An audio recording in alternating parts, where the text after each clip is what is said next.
오늘 시편 139편의 말씀을 통하여서 나를 아시나이다 라는 제목으로 강의 이어가도록 하겠습니다. 시편 139편에는 하나님의 전지하심과 무소부재하심 그리고 창조와 섭리에 대한 찬양이 이어지고 있습니다. 이런 본문을 네 부분으로 나눠볼 수 있을 것 같은데 하나씩 살펴보며 나누도록 하겠습니다. 첫 단락은 1절에서 6절이며 여기에는 하나님의 전지하심, 모든 것을 아시는 하나님에 대한 찬양이 이어지고 있습니다. 1절 말씀, 여호와여 주께서 나를 살펴보셨으므로 나를 아시나이다. 여기 살피다 라는 단어는요, 탄광에서 채광 작업을 하거나 혹은 적진에서 탐색을 하는 등의 무언가 발견하기 위한 조사나 탐지의 의미를 가지는 단어입니다. 하나님께서 의도적으로 집중하여 자세히 살피고 계심을 나타내고 있는 이런 행위의 결과 하나님께서 우리를 아신다라고 지금 표현하고 있습니다. 사실 하나님께서는 무엇인가를 알아내고자 별도의 노력이 필요하신 분이 원천적으로 아니십니다. 우리가 하나님 앞에 전지전능할 때 이 전지라는 수식어를 붙이는 이유는 모르는 것이 없으시며 모든 지혜와 지식의 근원이심을 이 수식이 그것을 나타내고 있기 때문이죠. 그럼에도 불구하고 이런 표현을 하고 있다라는 것은 하나님께서 당신의 형상으로 지으신 인간에 대하여 지대한 관심과 특별한 애정을 지니고 계심을 지금 성경은 우리에게 보여주고 있는 것입니다. 오늘 시편 기자의 고백적 찬양은요, 개인적으로 보이나 개인적인 어떤 고백으로 보이나 모든 사람에 대한 하나님의 마음을 또한 투영하고 반영하고 있다라고 보시면 되겠습니다. 이런 표현을 통해서 하나님께서는요, 관심과 애정 안에서 또한 인격적인 관계를 맺고 있음을 우리에게 알려주시고 있습니다.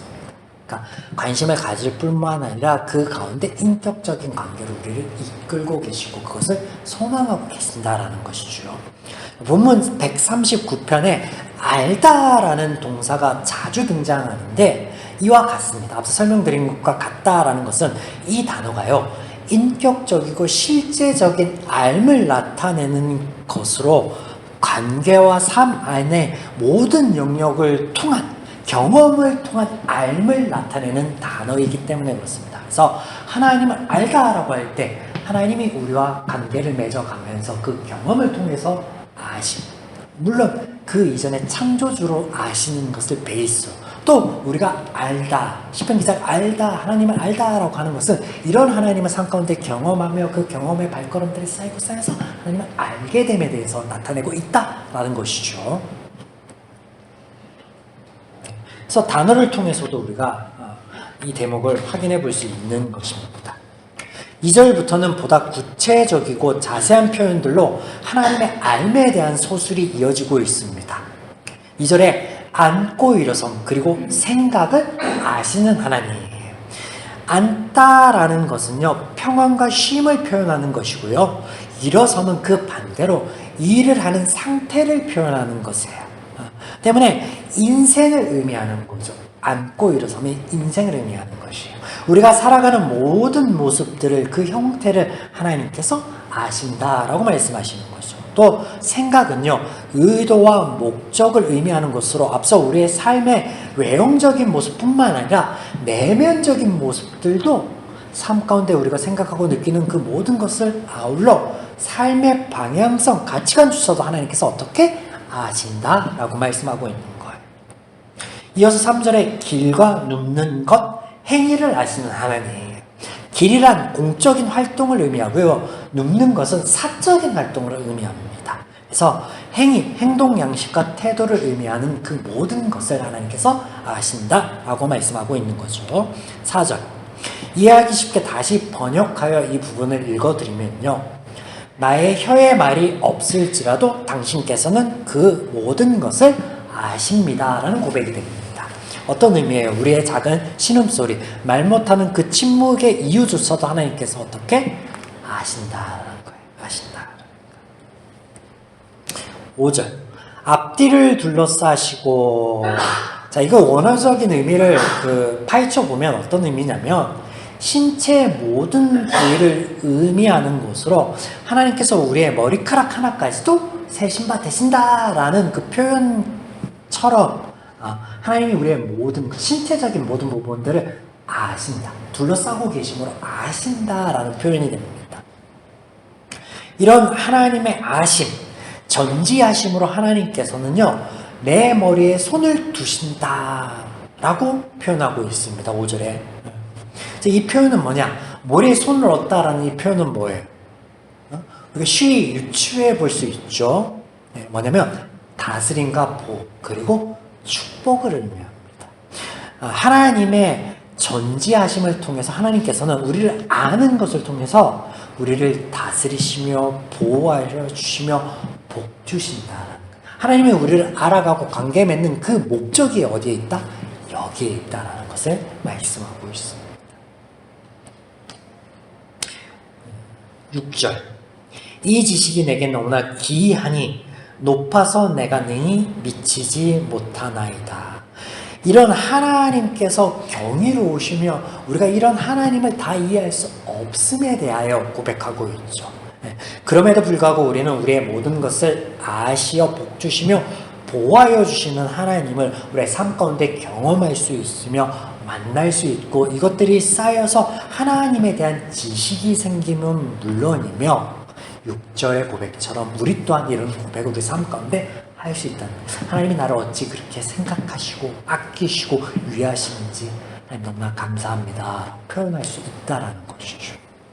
자, 두 번째 단락은요 7절에서 12절 무소부재하신 하나님에 대한 찬양이 이어집니다. 무소부재, 하나님은 어디에도 있으시다라는 하나님의 편재성에 대해서 말씀하시는 표현하는 단어이죠. 7절 보면 하나님의 영과 얼굴로부터 피할 곳이 없다, 전무하다라는 표현을 하고 있습니다. 자, 이어지는 8절에서 12절에는요 인간이 생각할 수 있는 곳, 그 다양한 표현들을 통해서 그 곳조차도 하나님이 계시다라고 말씀하고 있죠. 재밌는 대목들이 있어서 좀 살펴보면 어떤 것이 등장하냐면 하늘과 음부, 바닷끝과 흑암이 등장합니다. 인간이 생각할 수 있는 가장 높은 곳이 어디예요? 하늘이에요. 하늘. 그러면 반대로 가장 낮은 곳은요? 땅이 되겠죠. 그러나 성경에 여기 시편 기자의 고백에는 땅 대신 뭐가 등장하고 있습니까? 음부라는 곳이 언급됩니다.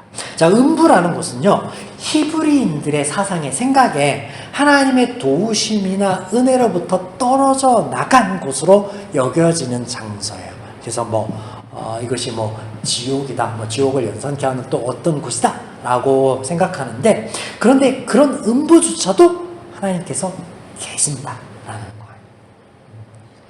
그래서 이것은 극한의 상황조차 하나님께서 계시다라는 표현으로 우리의 어떤 상황이나 우리가 어디에 있든지 그 장소를 불문하고 하나님으로부터 분리되어 존재할 수 없음을 표현하고 하나님이 또한 함께 하신다라고 표현하고 있는 것입니다. 바닷끝, 사람들이 흔히 생각할 수 있는 세상 끝이에요. 바닷끝은. 재밌는 표현이 함께 등장하죠. 새벽 날개치며. 참 아쉬운데, 우리말 성경의 번역이 좀 아쉬운데 원어상 어떤 의미냐면 새벽 날개를 취한다라는 의미예요. 이것은 뭐냐면 해가 뜰 때, 그 여명의 해가 뜰 때 빛이 순식간에 뻗어져서 어디? 바닷끝, 세상 끝까지 닿는 것을 염두에 둔 표현이에요. 그래서 빛의 속도로 내가 세상 끝에 순식간에 날아가 그곳에 거한다 라고 할지라도 그런 시간적인 차원적인 차이도 하나님의 계시, 하나님의 그 실제하심으로부터 멀어질 수 없다라는 표현이죠. 흑암은 밤입니다. 밤. 절망적인 상황을 의미하죠. 더 포괄적으로는요, 죄의 권세 아래 있을 때가 될 수 있습니다. 그런데 이조차 하나님의 임재하심 가운데 있다라고 말씀하시는 거예요. 그렇다면 이렇게 무소부재하신 하나님께서 계심으로 우리에겐 어떤 의미가 되는가? 10절. 주의 손이 나를 인도하시며 주의 오른손이 나를 붙드시리이다. 하나님이 계심으로 그치지 않고 어떻게 하고 계시다라고 말씀하고 있어요? 인도하고 보호하신다. 하나님께서 우리의 행사가 어디든 함께 하심의 이유를 이렇게 말씀하고 계십니다. 세 번째 단락 보겠습니다. 13절로 18절.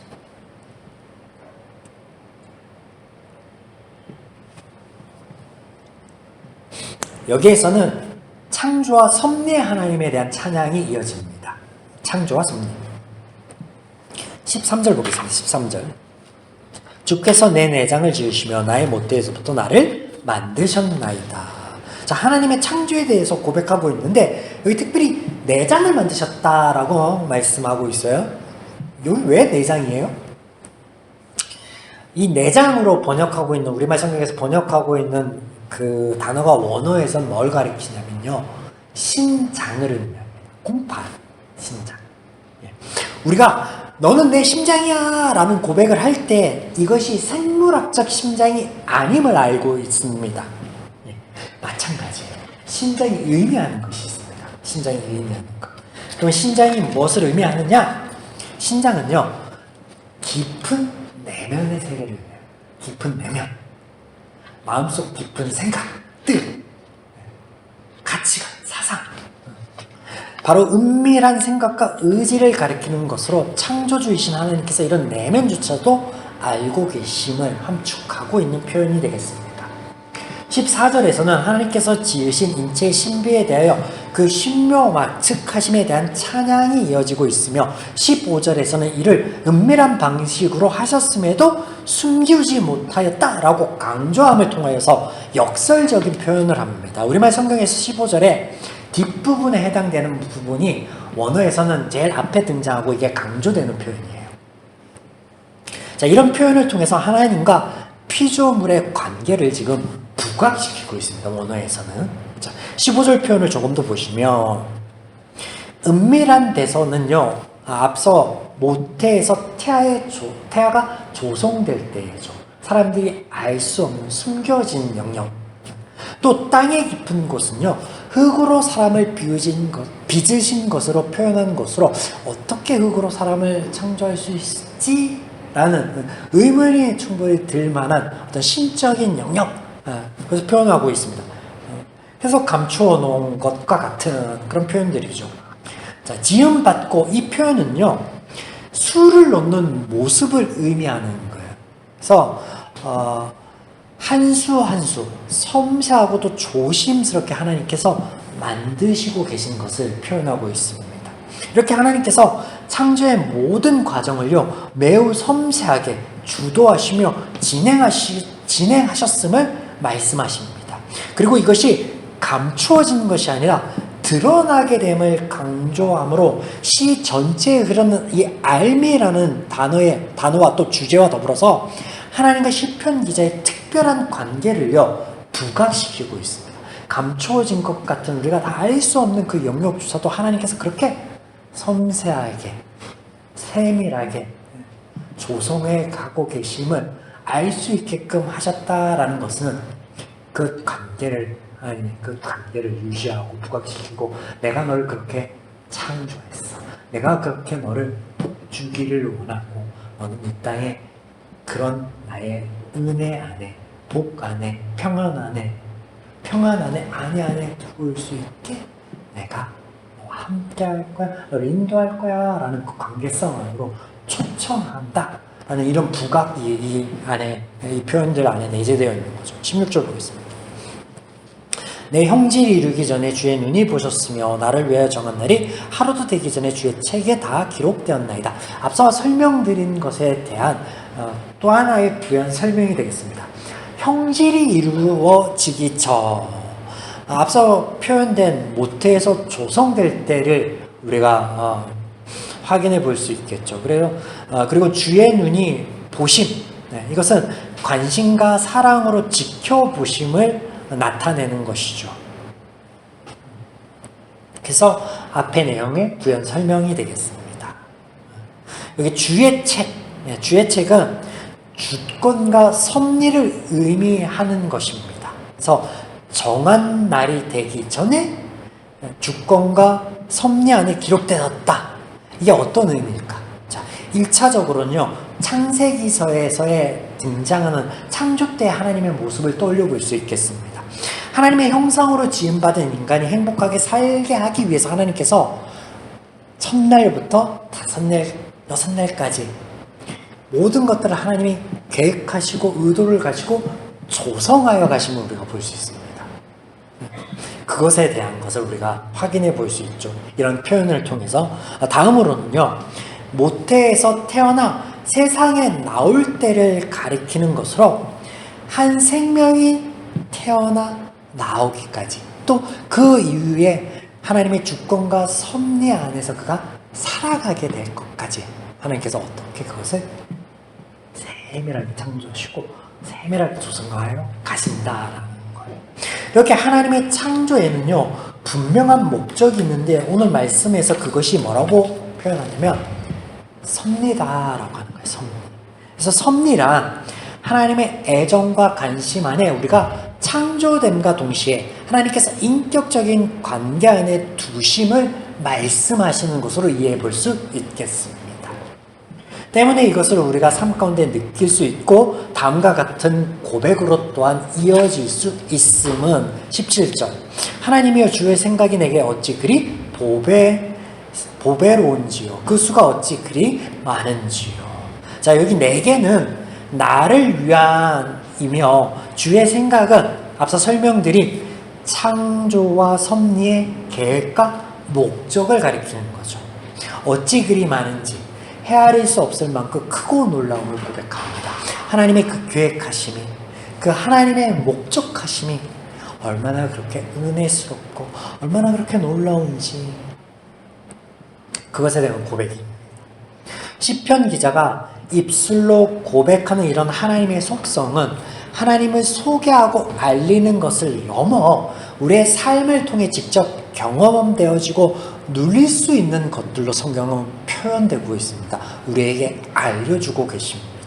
자, 이어지는 구절들 속에서는 이것을 위한 조언과 더불어서 우리가 간구해야 될 것들이 등장합니다. 이 조언의 대목을 우리가 잘 눈여겨볼 필요가 있는데, 뭐냐면 하나님께서 우리를 그렇게 창조하시고 하나님께서 우리를 그렇게 함께 하시고 우리의 모든 것들을 아신다라는데 우리의 삶에서 내가 느끼는 그 괴리감은 말씀과 다름은 그 문제거든요. 보겠습니다. 19절, 하나님이여 주께서 반드시 악인을 죽이시리이다. 피 흘리기를 즐기는 자들아 나를 떠날지어다. 죽이다라고 번역된 단어의 원 의미는요, 잘라내다입니다. 또 악인이라고 번역된 단어는요, 죄악을 의미하는 단어예요. 죄악을 잘라내다. 뭐예요? 죄로부터 떠나다. 죄에서부터 멀리한다라는 것으로 이것은 기원의 형태를 띠고 있으나 원론적으로는요, 하나님이 말씀하시는 죄에서부터 떠나 의미하는 거예요. 그래서 우리의 삶에서 하나님을 경험하는 것, 하나님의 속성으로 소개된 그 모든 은혜들을 누리는 문제는 우리가 죄를 해결하는 것에서부터 시작된다. 죄에서부터 떠나는 것으로부터 시작된다라고 말씀하고 있는 거예요. 이어지는 구절들 속에서 이 죄에 대한 구체적인 것들을 몇 가지 소개하고 있습니다. 첫 번째는요, 19절에 등장하는데 피 흘리는 자들로부터 멀어지는 것입니다. 피 흘림은요, 생명을 취하는 것으로 살인이나 피의 보복을 의미합니다. 그런데 이 피 흘림과 연결된 단어가요, 필멸자로서 인류를 가리키는 단어예요. 복수의 형태의 단어입니다. 이는 앞서 설명드린 대로 죄에 대한 구체적인 모습을 표현하는 것으로 이런 것들로부터 멀어지는 것, 우리말 성경에는 떠나다라고 쓰여 있는데, 아무튼 이는 자신과 완전한 구별, 자신의 삶과 자신과 완전한 구별과 분리를 의미하는 거예요. 살인을 하지 말라라는 10계명의 말씀을 떠올려 볼 수 있겠죠. 살인은 단순히 생명을 해함을 넘어서요, 하나님이 부여하신, 앞서 하나님께서 한 생명이 잉태되어 태어나기까지 얼마나 세심한 관심과 애정을 쏟는지 여러분 보셨습니다. 이런 하나님에 대한 도전이자 관계의 깨어짐을 보여주는 거예요. 관계의 틀어짐을 보여주는 거예요. 즉 살인하지 말라라는 것은요, 폭넓게 이렇게 이해해 볼 수 있습니다. 관계를 틀어지게 할 모든 모양의 것들을 어떻게 지양해 나가야 될 것을 말씀하시는 거예요. 하나님을 시작으로 우리가 관계 맺는 그 모든 삶의 영역에서. 두 번째, 헛되이 주의 이름을 취하는 것입니다. 20절. 그들이 주를 대하여 악하게 말하며 주의 원수들이 주의 이름으로 헛되이 맹세하나이다.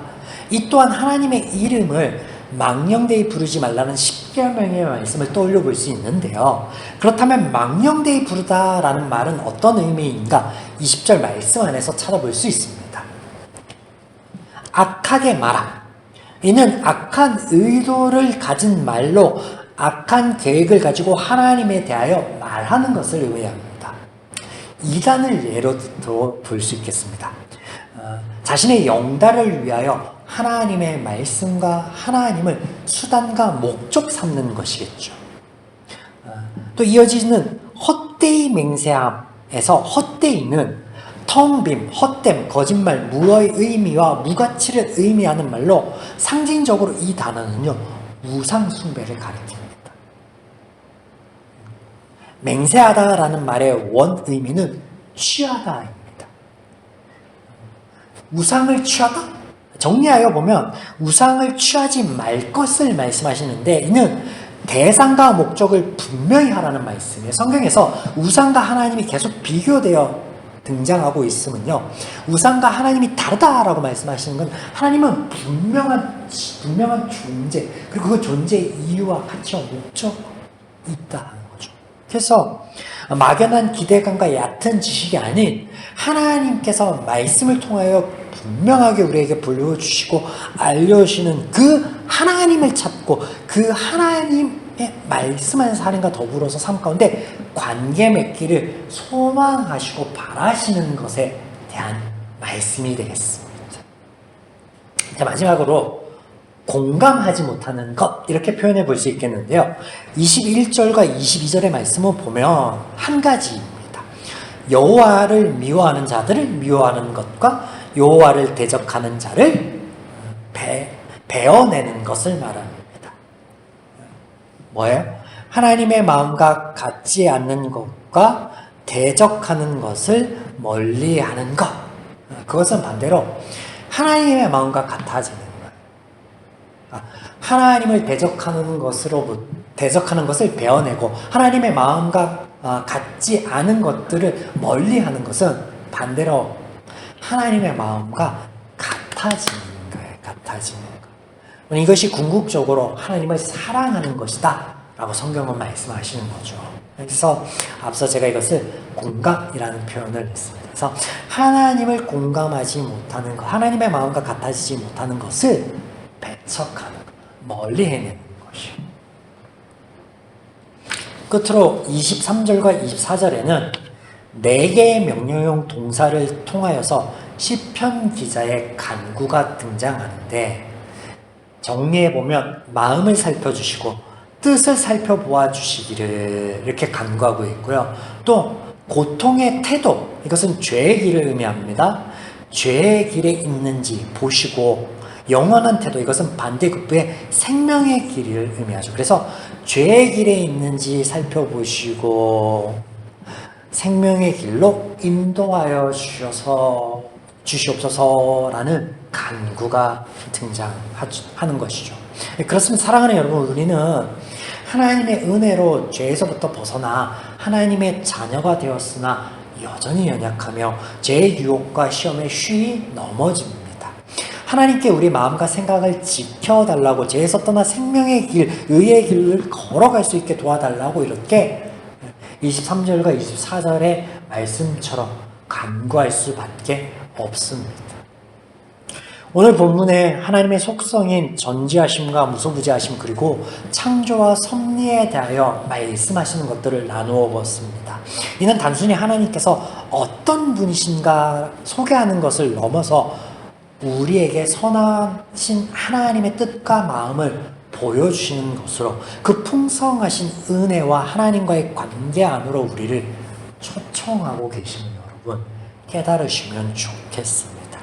하나님께서 우리를 아시듯 우리 또한 이런 말씀을 의지하며 붙들고 나아갈 때 이 약속의 말씀 안에 하나님을 풍성하게 경험하고 만나고 알게 되는 저와 여러분의 한 주간의 삶이기를 또한 우리의 삶의 여정이기를 주님의 이름으로 축원드립니다. 아멘.